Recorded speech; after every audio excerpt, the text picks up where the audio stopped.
1510. Персонально ваш.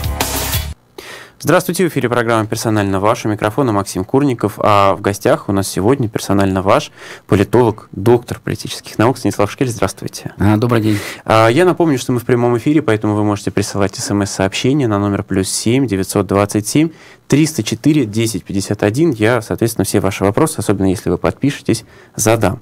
Начну я с того, что вы у нас не в первый раз в студии, поэтому я буду задавать вам неполиткорректные вопросы. Вы много работаете не только в Уфе, но и в Перми. А скажите, какой из этих городов более удобен для жизни? В каком находиться приятнее? На самом деле, есть и плюсы, и минусы и в том, и в другом городе. И, по большому счету, на самом деле, они очень похожи.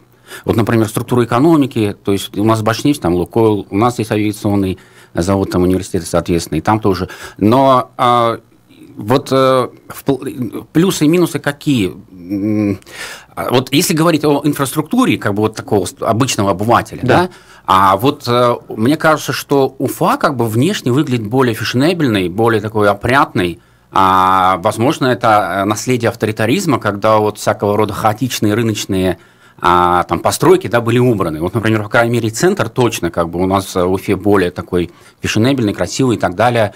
Пермь, она такая внешне более такая непричесанная и так далее. Но мне кажется, что в Перми оборотная сторона состоит в том, что в Перми наследия такого авторитаризма не было, и поэтому там более активные мелкие предприниматели и более комфортно, удобно, просто в силу количества, проводить отдых людям. То есть там, мне кажется, больше в центре там кофеин, ресторанчиков, вот именно таких вот заведений. Кстати, я слышал, что уфимцы как раз, так сказать, жалуются, что у нас недостаточно вот именно таких дешевых, да, доступных как бы, да, заведений, где можно спокойно посидеть. Вот мне такое ощущение сложилось, да, это, конечно, не статистика, а просто взгляд такого обывателя. А где больше политики, здесь или там? Вот сегодня, не вообще, а сегодня. Вот сегодня, мне кажется, что конечно, раньше политики было больше в Перми, сегодня уравнялось. То есть у нас в Башкирии стала политика более конкурентная, а в Перми наоборот. Вот, например, сегодня очень хорошо демонстрируют выборы. Там же 10 сентября пройдут губернаторские выборы, и из 7 кандидатов заявленных только 5 зарегистрированы, а 2 наиболее оппозиционных по разным, муниципальные фильтры, в общем, они не прошли, не нашли подписи, хотя там неизвестно, там, может быть, еще другие разбирательства судебные. Но в целом, как бы, этот факт говорит о том, что 5 кандидатов, которые прошли, в общем-то, это такие удобные партнеры для Максима Решетникова, который сегодня исполняет обязанности. И в этом смысле все политологи однозначно говорят о том, что, конечно, ждать конкурентных выборов в Перми не приходится. В этом смысле, как бы, Пермь шатнулась ближе к Башкирии, а Башкирия, наоборот, ближе к Перми. К той Башкирии, которая у нас в стереотипах, да, вы имеете в виду? Прошлой, да. Да. Хорошо, тогда я вот что пытаюсь понять. Вот такие решения по поводу того, кто пойдет в регионе на выборы или не пойдет в регионе на выборы, они принимаются в регионе, первый ответ, в регионе, в регионе по согласованию с Москвой, и в Москве. Я думаю, что в Москве. То есть регионы вообще не имеют никакого значения. Я почему вас так подробно сейчас расспрашивал про Пермь?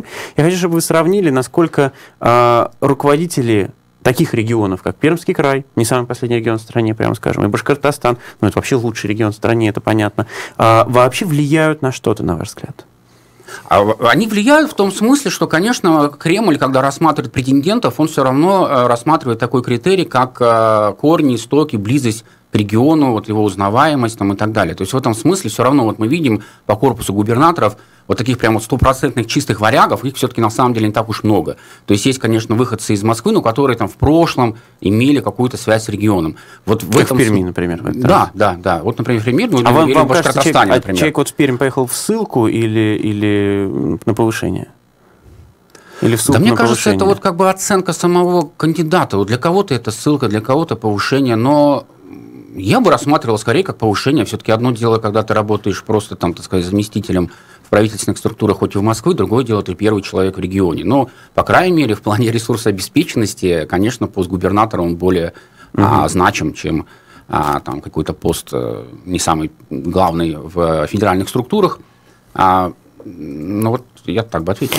Тем не менее, возвращаясь к тому, что решают, а что не решают руководители регионов, насколько сегодня это перетягивание каната идет хоть в какую-нибудь сторону? Да? Потому что понятно, что в принципе это же постоянное перетягивание каната, да, от регионов к центру, от центров к региону, не только последние там, не знаю, год, 2, 10 лет, но, наверное, и столетиями это происходит. Вот сегодня уже дошло до какого-то предела, что дальше уже просто Москва не перетянет, или нет, еще есть куда тянуть? Мне кажется, что нет, по крайней мере, я вот никаких вот фактов не вижу того, чтобы Кремль как-то сдавал позиции в этом смысле. Наоборот, мы видим, что Кремль атакует, Кремль позволяет себе, как бы, в общем, вот эти вот наследия суверенитета последние добивать. Это и в Татарстане, и там, например, в Башкортостане, если говорить о проблеме языка, там, вот, оппозиции прокуратуры, там, Республики Башкортостан. То есть, в общем, мне кажется, что сегодня, собственно, Владимир Путин, да, его как бы вот находится на очень пике своего авторитета, и он, мне кажется, пользуется тем, чтобы еще более усилить власть с помощью ограничения, в общем, вот этой вольницы, которая была, собственно, вся его там 15-летняя, 18 уже, да, почти, а политика направлена была как раз на ограничения. Я напомню, ведь на самом деле для него, я думаю, даже психологически было, ведь его начало карьеры, я напомню, было связано с выборами 99-го года, когда вот эта региональная фронта составила ему реальную конкуренцию. Я думаю, что он это не забыл, не забудет никогда. И вся его стратегия... Родовая президентская травма практически. Да, и поэтому вся его стратегия направлена была на ограничение этой региональной вольницы, и, ну, конечно, это было в интересах и многих бизнес-групп, и в целом, наверное, я думаю, все-таки в целом Россия от этого выиграла, вот, потому что действительно уровень, как бы, да, суверенитизации, который был достигнут в конце 90-х, но он уже действительно был опасен для целостности России.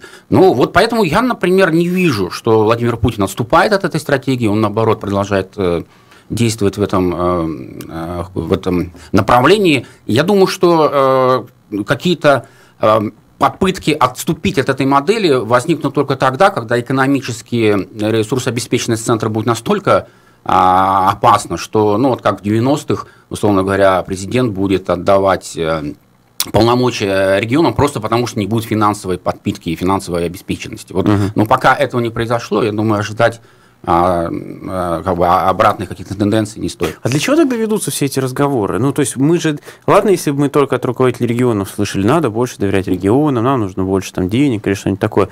А регулярно и Медведев, я не знаю, и глава его администрации в свое время, там, Дворкович, и сам Владимир Путин иногда говорят, надо вот регионам давать больше самостоятельности. А для чего они это говорят? Ну, я думаю, что это просто вот некие такие политкорректные законы жанра. То есть вообще я вот вообще не сторонник особо слушать то, что говорят. Надо смотреть на то, что реально делают. То есть вот есть какие-то там законы жанра, какие-то ритуальные вещи, которые проговариваются. Но надо смотреть, что в итоге, вот на выходе, в плане политических решений. И вот если говорить о политических решениях, я тут абсолютно не вижу никакой, вот, собственно, каких-то преференций в пользу регионов.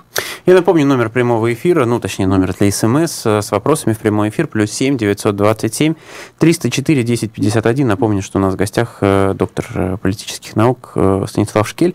Я возвращаюсь, опять же, к тому, что будет в 2018 году на выборах президента. Хочу вас спросить, насколько это будет замер по регионам? Будут ли какие-то спущенные там контрольные показатели, и нужно будет эти контрольные показатели выполнять? Или, в общем, так как выборы вряд ли будут конкурентными, это не будет иметь никакого значения, и никто не будет там пригонять людей для того, чтобы показать там явку, процент и прочее? Я думаю, что это будет, потому что все-таки в той системе, в которой вот сегодня находится Россия, а это такая, в общем, авторитарно-персоналистская система. То есть дело в том, что в политологии вот принято выделять авторитаризм, они тоже разные бывают. Да, они конечно. бывают военные, они бывают партийные. Вот у нас, собственно, все-таки все настроено на одного человека, и поэтому рейтинги этого человека, они очень важны. Потому что если рейтинг у этого человека падает, ну, тогда вот элита, которая его окружает, и, допустим, вот, рейтинг этого человека падает, а какого-то другого оппонента растет, ну, в общем, как бы это такой плохой знак для самого президента, потому что это означает, что элита, которая его сегодня поддерживает, она при определенных условиях может дезертировать и объединиться вокруг другого. Переметнуться. Да, и, собственно, одно из главных ключевых таких условий лояльности элиты – это высокий рейтинг первого лица, который, в общем, позволяет ему позиционировать себя как национальный лидер и так далее. То есть, если, условно говоря, президент победит с меньшим, чем 60% голосами избирателей, в общем, это, так сказать, показатель слабости и, в общем, в перспективе проблем для президента. Я тогда просто что хочу понять. Ведь народ, в широком смысле этого слова, хоть не люблю это слово, но тем не менее, наверное, неправильно, просто даже социологически неправильно говорить. Там, народ считает так, да? Но тем не менее, я не знаю, слышали вы или нет, как просто люди обсуждают выборы, они говорят, выборы Путина. Они говорят, выборы Путина, не выборы президента, а выборы Путина. То есть никто не сомневается ни в чем. И для них это тоже, на каком-то, может быть, примитивном уровне, а может быть, и не на примитивном, они осознают эти выборы как возможность на что-то нажаловаться. Не могут ли люди проигнорировать выборы назло губернатору, например, показать, тут у нас проблема, а мы не придем, да? Не будут ли такие, знаете, лозунги? Мы не пойдем выбирать Путина, потому что нам надоел наш глава района. Будут ли такие вещи по стране происходить? Если да, то на что это будет влиять? Дело в том, что тут важно понимать, кто делает выборы на местах. Эти выборы делают губернаторы. Поэтому тут на самом деле зависит не столько от людей, сколько от губернатора. Если губернатор станет в оппозицию к Владимиру Путину, что мне как-то очень нереально представляется, да, то действительно он может допустить таких эксцессов. Ага. Но если губернатор полностью лоялен, то он настроит в регионе машину так, что даже если эти люди будут, их просто никто не увидит, не услышит и так далее. Вы говорите, губернатор настроит машину. А разве все рычаги этих машин во всех регионах так отлажены хорошо? Они прям так все контролируют? Давайте на примере Башкортостана. Вам кажется, что Рустем Хамитов так все контролирует? Вспомните, несколько глав районов не смогли назначить, потому что там депутаты взбрыкнули. Какие-то... Да, в общем, проблемы какие-то определенные есть. Но все-таки даже если говорить о Башкортостане, эти проблемы не критичные. И в целом все-таки... машина, которая выстроена была Муртазой Рахимовым, она осталась вполне себе дееспособна, и она работает. В общем, да, какие-то эксцессы есть, о чем вы сказали, это действительно определенные эффекты и экономических кризисных явлений, и влияние федерального законодательства. То, что этого действительно не было при Рахимове. Это отдельный вопрос, можно говорить, почему сейчас это происходит. Но в целом, если мы посмотрим на избирательные кампании последние, все-таки в целом машина работает достаточно бесперебойно. И кроме того, тут важно отдавать отчет, что в общем, практика показывает, что тут в этой ситуации что могут сделать допустим, нелояльные элиты, да? Получается, снизить явку, да? Но это не сработает просто потому, что не придут люди, а результаты будут все равно хорошие, потому что есть ресурсы, как это сделать. В общем, могут быть проблемы только в том случае, если есть альтернативный кандидат и будут голосовать именно против Владимира Путина. Поэтому вопрос Навального – это действительно очень острый вопрос для Кремля. Если появится эта альтернатива, то, соответственно, это увеличит явку, но отнюдь не увеличит рейтинг Владимира Путина, скорее всего. Да? Поэтому я, например, очень сомневаюсь, что Навального не допустят. То, что люди не придут, такие какие-то локальные эксцессы могут быть, но в целом будет все хорошо. В целом это будет все хорошо. Да. +7 927 304 10 51, еще раз напоминаю, номер для СМС. У меня в этой системе только тогда один вопрос. А почему губернаторы стали такими... какими-то бесправными, бессловесными существами в этой системе? Почему в каждом регионе, я не знаю, как вы наверняка были в нескольких регионах, там в Перми выборы, да, а в тех регионах, где я бываю, с теми регионами, где стараюсь следить за информационной повесткой, везде все время слухи. Все, сейчас, в этом месте нашего снимут, в этом месте нашего снимут. А насколько Кремль сам заинтересован в том, чтобы постоянно шли слухи о том, что не сегодня-завтра этого снимут? Я думаю, что тут зависит от региона. Давайте про Башкортостан тогда. Мне кажется, что относительно Башкортостана Кремль не заинтересован в этих особых слухах. То есть мне кажется, что Рустем Хамитов, он проводит очень последовательно политику и курс, который идет с Кремля. И в этом смысле я не вижу там... А Кремль это монолит? Ну, может быть, там есть разные какие-то группы. Одной группе нравится, а другая группа считает, что им там не достается чего-то. Ну, да, есть там, конечно, всякие течения, но вот если говорить более конкретно, какие-то вот действительно заинтересованные игроки-то, в общем-то, выпали там, я, допустим, ради Хабирова имею в виду, из обоймы, которые там могут претендовать и иметь реальные какие-то ресурсы, да, вот находясь в аппарате внутренней политики. То есть, поэтому мне кажется, что в этом смысле сейчас... позиции вот аппаратные Рустема Хамитова более такие благоприятные, чем было вот, прежде.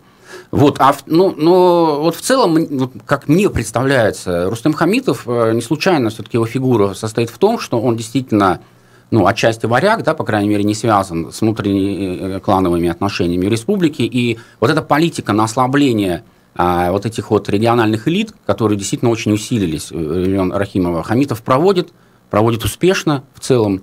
И, в общем, так сказать, эти задачи он выполняет, а остальные какие-то проблемы... Вот, что такое ослабление? Просто в чем это выражается? В чем это ослабление выражается?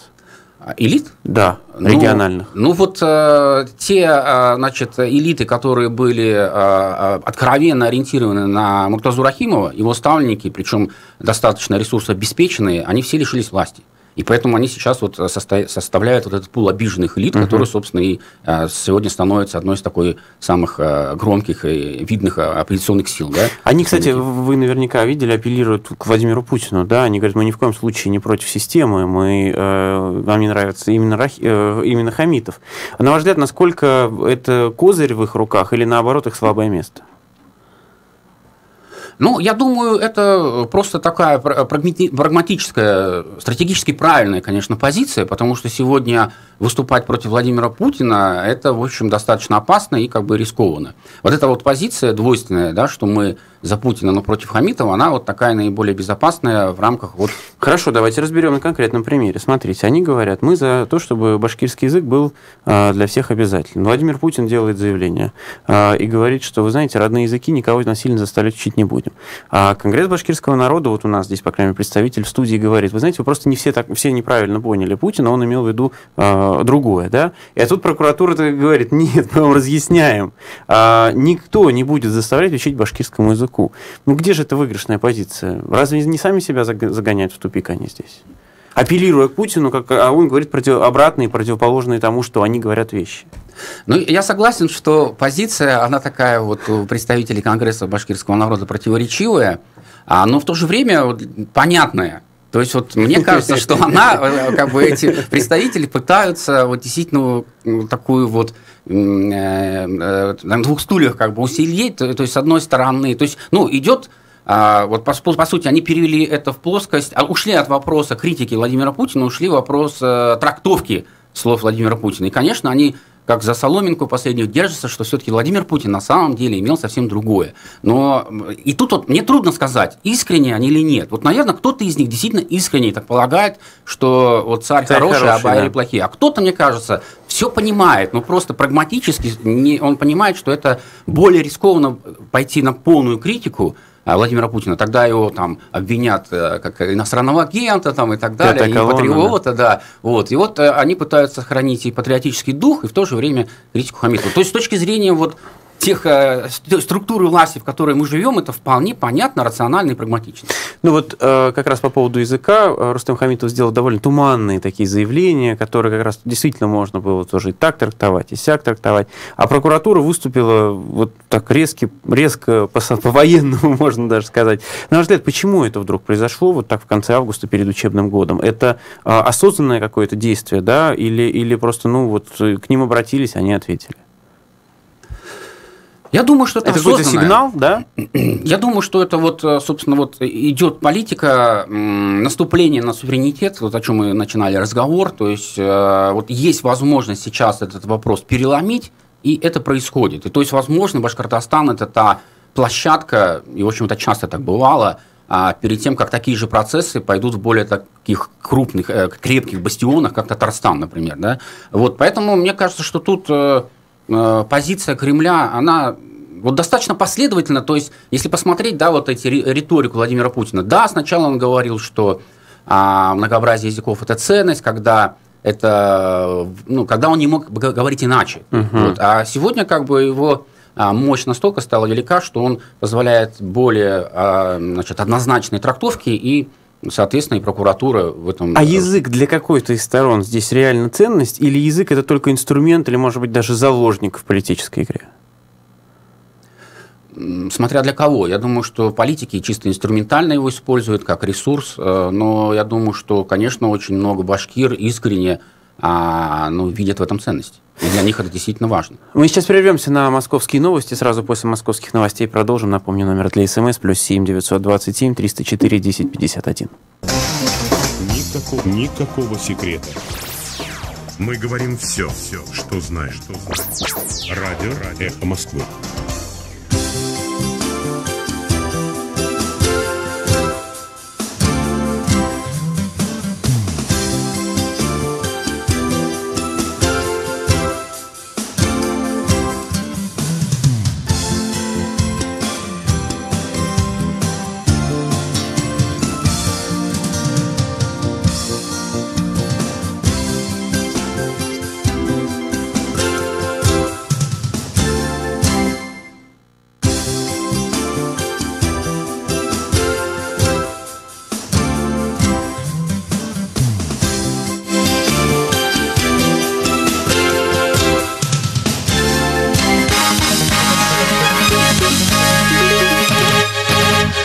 В 13:30 новости. Следствие просит Басманный суд отправить Кирилла Серебренникова под домашний арест до 19 октября. По мнению следователей, режиссер может скрыться от уголовного преследования за границей и попытаться повлиять на свидетелей. Прокуратура просьбу следствия поддержала.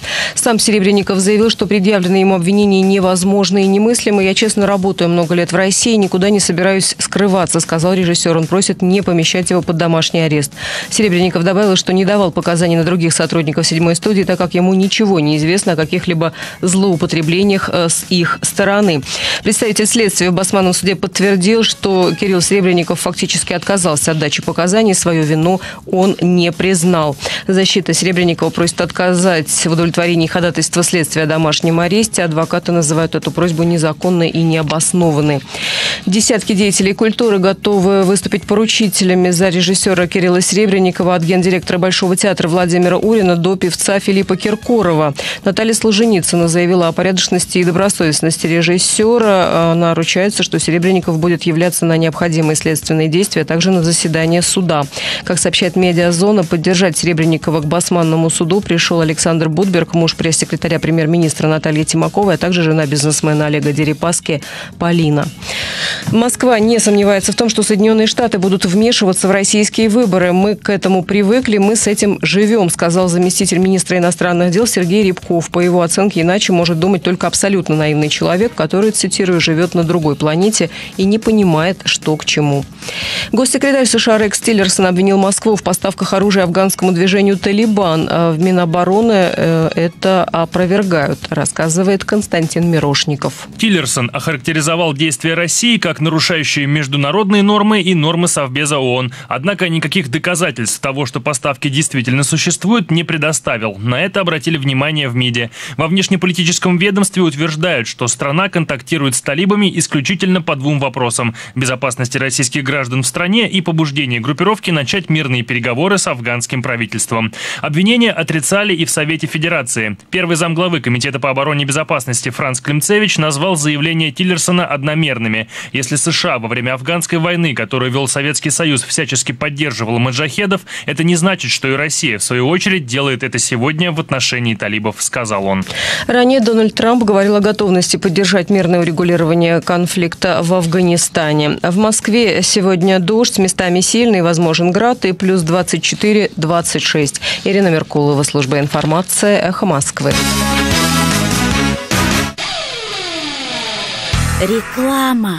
Запомните этот день, 25 августа. В течение суток журналисты будут вести репортажи о жизни нашего города. Станьте соучастниками грандиозного медиапроекта «Уфология». «Уфология». Целые сутки о том, как живет Уфа в режиме нон-стоп. Следите 25 августа за новостями столицы на сайте mkset.ru. Телефон рекламной службы «Эхо Москвы» в Уфе. 216 35 99. Будет реклама, будет и эхо. На то мы и партнеры. В Уфе тоже есть люди, у которых есть особое мнение о том, что происходит. Более того, в Уфе есть люди, которые не боятся высказать его вслух. По будням, кроме пятницы, эти люди приходят на «Эхо Москвы» в Уфе и отвечают на ваши вопросы. Слушайте программу «Персонально ваш» с понедельника по четверг в 15:10. Персонально ваш. И продолжаем программу «Персонально ваш». Я напомню, что у нас в гостях доктор политических наук Станислав Шкель. Вы говорили по поводу того, насколько все контролируется в регионах, руководством регионов в первую очередь. Но вот у нас тут на телевидении, на башкирском спутниковом телевидении произошла история, когда в эфир пошла звуковая дорожка от другого, даже не сюжета, а просто другая звуковая дорожка, где прозвучали слова, там, раз, два, три, Хамитов, уходи и так далее, с митинга как раз за отставку Хамитова. На ваш взгляд, как такое могло произойти?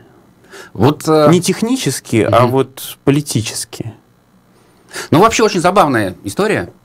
Да, но технически, да, я не знаю, как это может произойти, но политически, но мне кажется, что, в общем, ничего тут удивительного нету, ну, действительно, вот мы уже говорили, то есть действительно сформировался пул обиженных элит, то есть Рустем Хамитов проводит эту политику и, в общем, уже практически ее завершил, и эти люди ведь никуда не делись, и, в общем-то, и ресурсы они накопили немалые, и, в общем-то, они имеют определенные возможности, определенное влияние, ну, вот, наверное, в том числе и таким способом, не знаю, там, оценить его эффективность мне трудно, но, собственно, я думаю, что вот эти всякого рода, значит, контрагенты вот, обиженных элит, значит, знакомые знакомых и так далее, они действительно могут находиться и на телевидении, в том числе и в управленческом аппарате. И, ну, это просто говорит о том, что действительно элита наша, в отличие от рахимовских времен, стала не монолитная, а более такая фрагментированная, более сложная. Это позитивно? В какой-то степени да, в какой-то степени нет. То есть, давайте разбираться. Вот, сначала почему нет?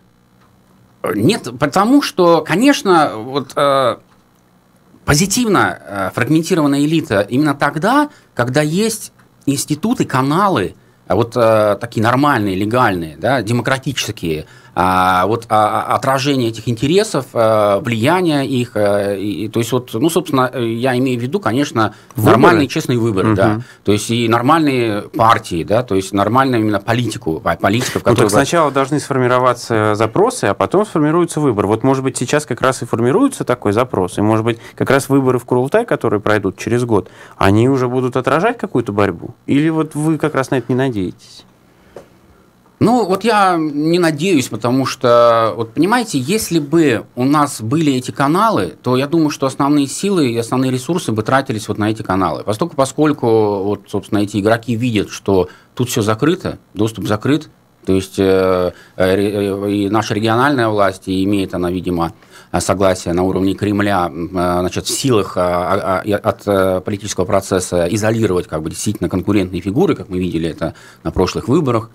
То есть, я имею в виду Сарбаева, которого отстранили, да, и не дали ему поконкурировать, который, в общем, отражал интересы именно вот этой группы элит.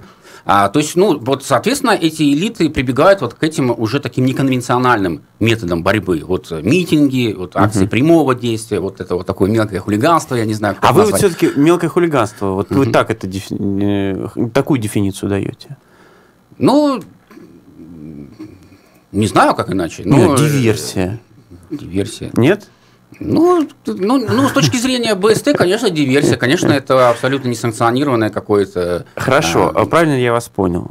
Если бы у этих недовольных групп был бы доступ такой, ну, к такому же каналу, как БСТ, то не было бы там никаких диверсий. Просто люди бы приходили, выражали бы свое мнение, и все. Или нет? Ну, я думаю, вы говорите, они вот фрагментированы, они отстранены, да. У них нет выхода к своим каналам, поэтому они это делают. То есть, я думаю, что да. А зачем вот...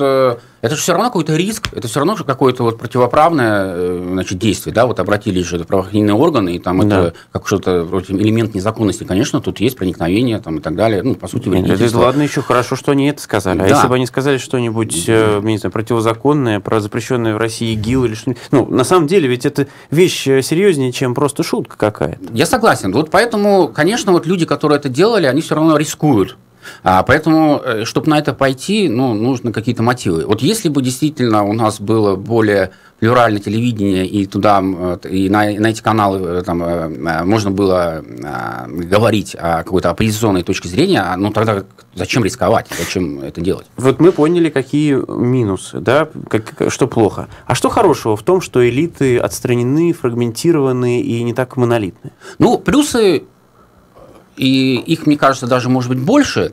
Другой вопрос, что, конечно, вот плохо, когда вот эта борьба, она в такую, ну, все-таки элемент какой-то нечестной конкуренции, да, или вот не открытой, не публичной конкуренции выражается. А вообще, плюсы, конечно, в том, что когда есть оппозиция, в любом случае власть умеряет свои аппетиты. В любом случае власть вынуждена так или иначе отчитываться и как бы реагировать на обвинения, которые делает оппозиция. И в итоге от этой конкуренции, конечно, выигрывает народ. Потому что народ, по крайней мере, узнает больше о власти, народ узнает больше информации о самой власти, и сама власть вынуждена меняться. Вынуждена как минимум ограничивать свои там коррупционные аппетиты, а как максимум действительно обращать внимание на интересы народа с тем, чтобы действительно парировать критику оппозиции. Вы согласны с таким тезисом, что в этом смысле Башкортостан как-то вот не в том же направлении, что и вся страна идет? То есть если в стране в целом там закрываются СМИ, все меньше и меньше, любой голос там старается закручивать, то здесь в Башкортостане по каким причинам, не знаю, это кто-то так решил или просто не смог удержать ту предыдущую систему, вот за последние 7 лет произошло обратное. То есть здесь, наоборот, как-то начала появляться конкуренция, начали открываться СМИ, которые критикуют региональную власть и так далее. В целом, да, я единственное, не могу точно сказать, что это прям уникальный случай, возможно, есть такие регионы тоже, но тут надо просто понимать, что причины-то понятны. То есть дело в том, что у нас очень низкая стартовая позиция была. У нас был в 90-х один из самых авторитарных режимов. Конечно. Да, и плюс к этому вот в этой ситуации, когда приходит новый политический лидер, который отталкивает людей, вот элиту, которые, вот еще раз повторяю, они потеряли административные ресурсы, но они отнюдь не потеряли финансовые ресурсы, сетевые связи, там, люди. Это все как бы политические ресурсы, которые они могут использовать. И вот эта ситуация объективно порождает вот такое более агрессивное противостояние. Хорошо, я по-другому поставлю вопрос. На ваш взгляд, то, что происходит, да, элиты борются, в том числе иногда это выплескивается в публичное пространство. При этом их там никто не сажает пачками, не разгоняют их митинги и так далее. Это происходит потому, что Хамитов такой сильный и понимает, что так и должна там складываться политическая конкуренция, или потому что он такой слабый, и у него просто не хватает ресурсов все это разогнать? Интересная постановка вопроса. Я думаю, что и то, и другое. То есть, с одной стороны, Рустем Хамитов слабый в том смысле, что он уже не имеет контроля над силовыми органами, которые, в общем, играют свою игру, и, в отличие от Муртазы Хамитова, он действительно... Рахимова, извиняюсь. Он не может, так сказать, вот полностью зачистить поле там, или что-то сделать. С другой стороны, и в этом, я не знаю, сила это, но мне кажется, это хорошая сторона Рустема Хамитова. Все-таки, думаю, играют определенные ценности. То есть я думаю, что все-таки он человек немного другого склада, и человек, который понимает, что, как бы это нетривиально не звучало, свобода лучше не свободы. И, собственно, мне кажется, что он достаточно сильный, чтобы... Вот просто сила другого характера сейчас, да, то есть у него сила, конечно, больше аппаратная поддержки Москвы, и эту силу он неоднократно использует, когда вот именно мы видим критические моменты, то есть в критических точках он нейтрализует всех своих оппонентов и выигрывает в итоге, да, то есть то, что он 7 лет сохраняет власть, это демонстрация его все-таки политической успешности. Но, с другой стороны, я думаю, что он мог бы и жестче поступить. И он это не делает, я думаю, это в силу все-таки определенной искренней адекватности, в общем. По объективным причинам Хамитова все время сравнивали с главой Татарстана, да, Миннихановым, просто потому, что они примерно в одно время там сменились, примерно там были похожие какие-то стартовые вещи у них, но всегда это сравнение было вот, что у Минниханова получалось отстаивать большую самостоятельность, да, где-то там, может быть, условия свои трактовать, а у Хамитова нет. А теперь мы видим, что происходит с Татарстаном. На ваш взгляд, во-первых, насколько это, в общем, такой процесс неизбежный и, что самое главное, безостановочный, то есть вот он до конца дойдет, да, то есть там уже будут отбирать до конца и доведут до такого же состояния, как другие регионы, или все-таки у Татарстана получится сохранить какие-то свои маленькие, но пряники, которых нет у других? Я думаю, что вот та специфика, которая есть в национальных республиках, ее вот очень быстро ликвидировать, конечно, не получится. Да и вообще вот структура населения, она, конечно, будет, она никуда не исчезнет, по крайней мере, вот в среднесрочной перспективе. Другой вопрос, что пока федеральный центр будет иметь возможность вот эту стратегию проводить на унификацию, он будет ее проводить.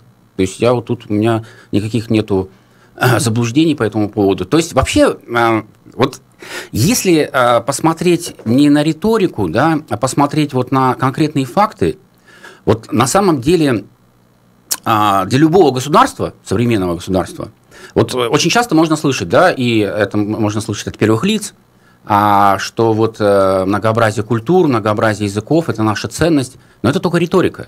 На самом деле, вот если посмотреть на прагматические интересы государства, вот это многообразие для любого государства мира – это проблема всегда. Это всегда проблема, которую необходимо решать. Это всегда попытки создания каких-то особых институций, которые бы вот это сохраняли в бесконфликтности. Поэтому, если есть возможность унифицировать, современные, то, что называется, национальные государства, они будут стремиться это унифицировать. И вот тут вот никаких наивных, мне кажется, заблуждений не должно быть. Потому что вот в любом государстве, вот там в Швейцарии, да, это проблема. Там вот в политологии даже вот есть целая теория там, сообщественной демократии, даже для демократии это проблема, там пытаются ученые придумать какие-то механизмы для того, чтобы согласовать вот различные эти этнические, там, языковые интересы. Вот, поэтому, конечно, для государства любого важнее единое информационное пространство, единый государственный язык, и все другие национальные там, языки, это, в общем, больше, это не ценность на самом деле, да, а проблема, с которой будут так или иначе, которые будут, вот по крайней мере в политическом смысле, это многообразие будет нейтрализовано. Другой вопрос, что да, в рамках культурных каких-то форм, безопасных для политической целостности страны, они будут оставаться, и это неискоренимо, хотя, конечно, если говорить в долгосрочной перспективе, в общем-то, вот все-таки, как бы это вот жестко не звучало, но вот я как ученый смотрю на факты, а факты говорят о том, что в общем-то, в условиях национального государства и унификации, которую любое государство проводит, в общем, как бы родные языки, там, национальные языки, они в долгосрочной перспективе исчезают. А есть ли какая-то граница, как ученого вас спрашиваю, когда государство называется многонациональным и когда оно называется национальным? Потому что вот Россия это многонациональное государство или это национальное государство?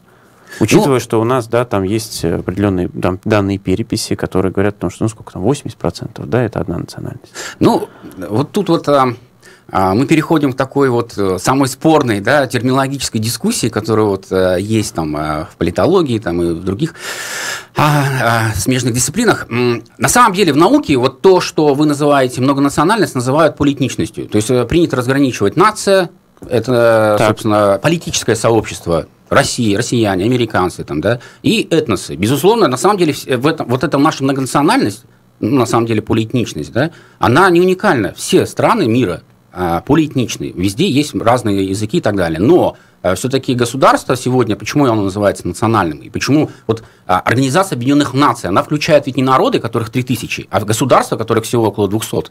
И вот эти государства воспринимают себя как нация, имея в виду, что это политическое сообщество, которое определяет не через культуру, а через гражданство. То есть мы граждане России, государственный язык русский, мы, как бы, получается, можем быть разных этносов, но гражданами России. Вот, собственно, это концепт российской нации, вот он и проводится Москвой. Так же, как он проводится в Америке, так же, как он проводится в Японии там, и так далее. Ну, ведь и со своими особенностями, да. Но тем не менее. То есть вот этот термин многонациональность, Конституцию, конечно, прошло как наследие коммунизма. Нигде в мире, а так это, как бы, в общем-то, звучит таким нонсенсом немножко. Да? То есть нация, она одна в рамках политических границ. Вот, поэтому для, вот, собственно, нации, как россиян, да, собственно, вот политическая нация должна быть одна. И вот этот вот вопрос, когда, тут видите, вот конфликт-то какой? Это вот такого общегосударственного, ну, от слова нация, национализм. Я тут имею в виду вот просто чисто научное понятие, да. Не экстремистом какой-нибудь, а формирование единой идентичности, да, россиян. И то есть россиянин вместо там русский, татарин и так далее. Да, да. Для того, чтобы вот, собственно, примирить разные этносы и создать некую единую идентичность, которые просто гордятся государственными, не этническими, государственными символами, флагом, гербом. На ваш взгляд, Кремль ставит себе это целью? Или конечно. Он об этом не думает? Ну, конечно, но концепция российской нации принята. То есть вот все символика российской нации. То есть вот то, что мы видим, что Кремль пытается, так сказать, минимизировать и вынести из политического поля этнические компоненты республик, но это все идет... А это может отрикошетить Кремлю? И может ли это отрикошетить Российской Федерации? Давайте так скажем. Что кто-то не захочет в эти одинаковые, да, коробочки, не поместится в эту одинаковую коробочку и будет из нее вырываться. Понимаете, отрикошетить может, но отрикошетить может и сохранение вот этих этнических анклавов. То есть потому что надо понимать, что любая... Вот сегодня, так сказать, представители этноцентристов, да, так называемых, то есть я их не называю националистом, потому что националист – это все-таки гражданин России, да, понятие нации, все-таки если вот реально разграничить, как оно на самом деле существует, не путаться в этих терминах, то есть дело в том, что вот любой этноцентризм, он рано или поздно переходит к вопросу суверенитета, в том числе политического. То есть любой этноцентризм, он, так сказать, имеет потенциал сепаратизма. Это, может быть, не сейчас, но в долгосрочной перспективе. То есть хотя бы подсознательно, но всегда присутствует, да? Ну, может быть, даже не подсознательно, понимаете, в чем дело? Ну, возьмем вот страны Балтии, да, в Советском Союзе. Вот они 50 лет были в Советском Союзе. И, может быть, первые коммунисты, да, которые были, они действительно не помышляли о сепаратизме, так же, как в Украине и так далее. Но пришло новое поколение, и, воспользовавшись вот этими символическими ресурсами, да, нации, да, литовской, латвийской, они уже взяли лозунг на отделение. То есть, поэтому вот сегодня мы можем эти угрозы и не видеть, потому что их нету, но следующее поколение может использовать эти... А вот на опыте как раз формирования других наций как государств, да, насколько это нормально, что внутри одной нации могут жить такие разные политические, там, этноконфессиональные народы, как, я не знаю, например, там, давайте возьмем там Чечню, Ингушетию, да, и любой другой регион, да, пускай это будет, не знаю, Чувашия, да, или еще что-нибудь. Они же очень разные, они сильно не похожи. Да. Это нормально в других нациях, государствах также или нет? Есть примеры, то есть в этом смысле Россия не уникальна. Если посмотреть на многие африканские государства, вот мы гордимся своей многонациональностью, там, да, и говорим, у нас там больше 200, 300, но есть как бы и 500 всяких этнических групп, там, вот, субэтнических там, диалектов в африканских странах, там, Эфиопию, если взять. Или, допустим, в Индии тоже очень много культур, там диалектов и так далее. Да. То есть нет, это в этом смысле, я еще раз повторяю, нету государства, там вот самое такое моноэтническое государство, где 95% Япония, да, но вот это скорее уникальность. А в целом общее состоит в том, что этнических групп очень много, но еще раз повторяю, для большинства все-таки стран это проблема, в общем-то. Вот. И, кстати, если сравнивать Россию, Россия это на самом деле не самое проблемное государство в этом смысле, потому что 80% русских это достаточно монолитная такая пропорция. И вот с этой точки зрения я-то как раз вот прям вот такой проблемы сепаратизма особо не вижу, потому что с точки зрения вот общего, да, это у нас в Башкирии, может, не очень заметно, да, а так в целом по России-то этнический состав, он очень собственно, благоприятствуют для целостности и для, вот, собственно, культурной унификации. Успеем еще одну тему, хоть она довольно большая, но мы ее так коротко. Продолжается судебный процесс Башнефти АФК-системы. Вот в данный момент мы вот в эфире сидим, а там суд трудится в поте лица, и в очередной раз отказал суд в заявлении об отводе судьи. Да, вот это произошло буквально 10 минут назад. Вы следите за этим процессом? Насколько он вам интересен? Есть ли какая-то там сторона, которой вы симпатизируете, или вам там никто не симпатичен? Я, честно говоря, слежу очень слабо, и мне это в целом история мало интересна. А политически там есть какая-то интрига еще, во-первых? И зависит ли от решения там что-то? Или это, в общем, уже какая-то пустая формальность, на ваш взгляд? Ну, вот мне кажется, мне это не особо интересно. Почему? Потому что независимо от того, кто там выиграет, ну, как бы вот в целом не... Мы проиграем, да? Ну, то есть никто там особо не выиграет, не проиграет, на мой взгляд, потому что это чисто уже какой-то корпоративный спор. И, ну, и да, вот мне кажется, что там итог-то достаточно очевидный. То есть, потому что... Но я это без особой радости говорю, но в России, к сожалению, именно политический вес там, да, и близость к телу играет большую роль, чем сугубо правовой аспект. Поэтому я не понимаю, почему вы говорите, что это корпоративный спор. Разве это не война сеченских против медведевских или там, я не знаю, что-нибудь? Ну да нет, я думаю, что тут играет роль просто уже чисто экономический интерес. Вот я уже это говорил о том, что общая логика сегодня состоит в том, что при сокращении ресурсной базы, при падении цен на нефть, действительно любой актив начинает быть интересен, то, что не было раньше. То есть и в этих условиях, в общем-то, вот эти корпорации начинают уже пожирать друг друга, более сильные и более слабых. Ну, поскольку тут очевидно, что Роснефть более сильная, она победит, ну, поэтому, в общем, вот чисто юридические там эти тонкости, аспекты меня мало интересуют, я не слежу особо. На ваш взгляд, история с Башнефтью, вот она сейчас завершается, это все, это окончание этой истории? Больше не будет никаких таких всплесков, которые будут влиять на политическую ситуацию в регионе? Потому что надо сказать, что, наверное, если мы возьмем прошлый год, да, это главное, ну, экономическое, политическое, любое, с любой стороны, событие в регионе, которое было. Все, история закрыта? Ну, я думаю, не совсем. Там, вот, например, возможно, в будущем будет подниматься вопрос о вот этих 20% акций Республики Башкортостан, там, продавать, не продавать, и судьба этого пакета тоже может, я думаю, в будущем возникнуть, но, ну, наверное, по большому счету, да. На ваш взгляд, Роснефть удовлетворена тем уровнем влияния, тем уровнем взаимодействия с региональными властями, которые у нее здесь есть, или могут быть какие-то там желания усилить это влияние, или в общем, оно и так максимальное? Я думаю, оно для них достаточно комфортное. Я думаю, тут вот вопрос, наверное, по-другому надо ставить, насколько как бы региональная власть удовлетворена теми контактами с Роснефтью. А от этого что-то зависит? Ну, я думаю, зависит относительно вот исполнения обязательств по выплате дивидендов, по какой-то, может... Нет, я имею в виду от мнения региональных властей в этой ситуации что-то зависит? Роснефть будет прислушиваться к ним? Ну вот, я думаю, что зависит меньше, чем от мнения самого Сечина, и вот поэтому я и говорю, что тут как бы логика обратная, то есть не столько как бы Роснефть удовлетворена или не удовлетворена, я думаю, что для них это вообще мало волнующий такой фактор, а вот как бы регион, и, конечно, в общем-то, заинтересован в том, чтобы эти контакты были налажены достаточно комфортно для субсидий как бы в региональную экономику со стороны Роснефти. Спасибо, что пришли, ответили на вопросы. Я напомню, это был доктор политических наук Станислав Шкель. До свидания. Спасибо, до свидания. В полном контакте.